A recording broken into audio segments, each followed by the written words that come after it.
Assalamualaikum warahmatullahi wabarakatuh. Salam olahraga pemirsa yang ada di seluruh tanah air. Berjumpa kembali dengan saya Jelucusten, tentu saja dalam podcast yang selalu akan membahas bagaimana timnas Indonesia. Nah, setelah kita tadi juga mengemukakan bahwasanya memang terjadi turun drastis ya, baik itu penonton dan juga supporter timnas Indonesia. Tentang keberadaan timnas Indonesia sendiri tak lepas dari sikap egoisentris yang dimiliki oleh PSSI dan juga ketuanya ya Erick Thohir, sehingga ini juga banyak sekali penonton yang mengemukakan kekecewaannya itu di media sosial ya, sudah saya sebutkan pada konten sebelumnya. Sebelum kita lanjutkan, berikan like dan subscribe pada channel ini untuk mendukung kita menuju 100.000 subscribers. Tentu saja dengan Anda sudah like dan subscribe, Anda akan selalu terhubung dengan konten-konten yang setiap hari akan kita tayangkan kepada Anda. Jangan lupa berikan kritikan dan saran di bawah ini ya, di link kolom komentar.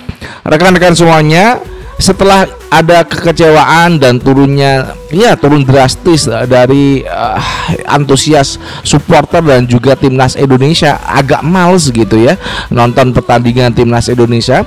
Ini FIFA juga menurunkan ASEAN FIFA Cup ya. Jadi FIFA juga memberikan kesempatan untuk negara-negara ASEAN ini untuk melakukan sebuah kompetisi di bawah FIFA. Jadi ini turnamen resmi FIFA. Akankah ya turnamen ini juga mengganggu kelanjutan dari Piala AFF yang sudah 29 tahun ya berusia di ASEAN? Ini tentu saja akan menjadi sebuah hal yang cukup bisa diadu dengan apa yang sudah diberikan kepada FIFA, kepada negara-negara ASEAN, termasuk Indonesia salah satunya ya. Di balik banyaknya prestasi-prestasi timnas Indonesia yang mendapatkan sorotan di negara ASEAN setelah kegagalan masuk Piala Dunia di round keempat. Ini bisa juga, apakah AFF ataupun FIFA ASEAN Cup ini bisa menaikkan citra para negara-negara di ASEAN tersebut ya. Kita sudah tahu ada Indonesia, Thailand, Vietnam, kemudian Malaysia, Singapura, Filipina dan lain sebagainya. Ini adalah negara-negara yang memang punya antusiasme tinggi baik itu di publik masyarakatnya. Bahkan juga pemain-pemain yang ada di negara ASEAN Cup ini memang selalu beradu untuk bisa masuk ke zona Piala Dunia, meskipun belum ada satupun negara ASEAN yang berhasil lolos ke Piala Dunia. Ya, tentu saja kemarin itu kegagalan dari timnas Indonesia saat kita di round keempat itu ya cukup menyakitkan hati kita, cukup menyakitkan hati warga ASEAN, karena ini adalah satu-satunya negara yang bisa lolos ke round keempat. Kita akan bahas bagaimana nanti juga FIFA ASEAN Cup ini bisa tentu saja menjadi sebuah tandingan buat AFF ya, karena AFF sudah berubah ya jadwalnya di libur kompetisi, sehingga memungkinkan itu para pemain-pemain yang bermain abroad di luar negeri bisa tampil ya. Dengan adanya FIFA ASEAN Cup juga ini menambah gengsi di ASEAN ya, negara-negara yang memang saling beradu ya, baik itu Indonesia Vietnam, Indonesia Thailand, Indonesia Filipina, Indonesia Singapura, Indonesia Malaysia, ataupun negara-negara yang lain. Ini saling beradu ya, saling memperebutkan siapa yang terbaik di ASEAN. Itu tentu saja secara ranking FIFA ya, saat ini memang Thailand paling tertinggi di ranking FIFA ya. Setelah itu ada Vietnam, kemudian Malaysia yang menyalip Indonesia. Indonesia berada di peringkat keempat ini untuk ranking ASEAN untuk di FIFA ya.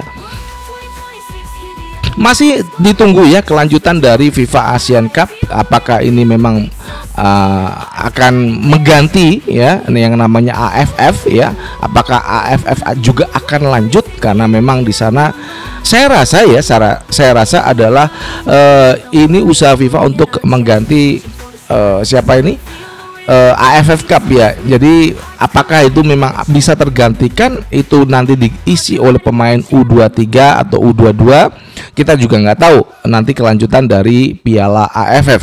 Sementara itu FIFA juga sudah launching ini FIFA ASEAN Cup di Malaysia. Ini tentu saja dalam masih ada KTT non-block di sana.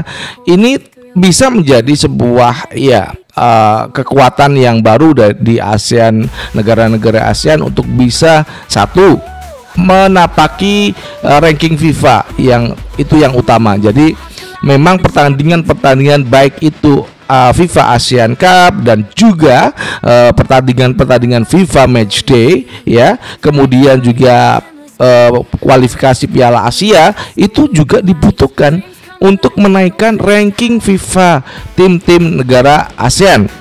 Ini cukup mendukung ya, membantu sekali untuk negara ASEAN. Kita kembali ke Indonesia. Kita tidak punya pelatih sampai saat ini, sampai detik ini.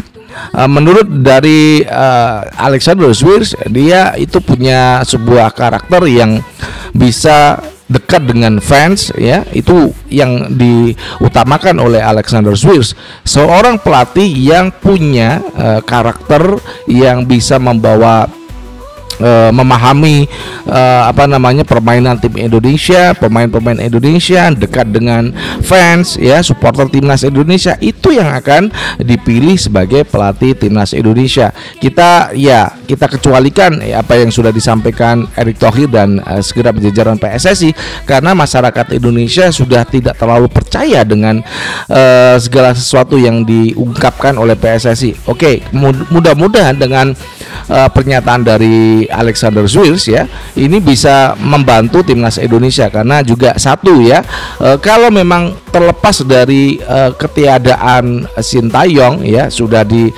pokoknya dihapus saja deh nama itu dari pikiran PSSI ya, oke lah. Tapi tolong untuk Anda mencari pelatih yang memang dia itu pelatih itu bisa tinggal di Indonesia ya, satu, untuk memahami karakter dari fans yang pertama, kemudian karakter dari pemain-pemainnya, kemudian permainan yang memang sudah ada di Indonesia seperti apa ya. Jadi filosofinya itu nanti akan dikembangkan dalam sebuah strategi, skema dan lain sebagainya. Apakah itu menggunakan back 4 ya, atau masih menggunakan nanti back 3 di baris pertahanan. Itu yang penting ya buat masyarakat Indonesia, agar kita juga bisa bergelora lagi. Karena pemilihan pelatih yang asal-asalan, yang asal jeplak aja, yang pelatih asal jeplak kemudian di analogikan dia ini pelatih paling berkualitas selama timnas Indonesia, ini salah kaprah ya. Memang dibutuhkan oleh seorang Alexander Swiers ini untuk bisa mencari pelatih-pelatih yang bisa pelatih hebat, kemudian bisa membawa nuansa di ruang ganti cukup nyaman ya, bisa memberikan dorongan motivasi kepada pemain-pemain di Indonesia dalam skema, dalam permainan, dalam susunan pemain yang nanti diturunkan. Itu yang penting ya. Demikian yang bisa kita sampaikan tentang bagaimana pelatih Indonesia kemudian FIFA ASEAN Cup pada edisi hari ini. Tentu saja kita akan berjumpa kembali dalam bincang sepak bola Indonesia, timnas Indonesia pada episode berikutnya. Dari Jakarta, saya Jill Custon mengucapkan wassalamualaikum warahmatullahi wabarakatuh. Salam olahraga, ciao.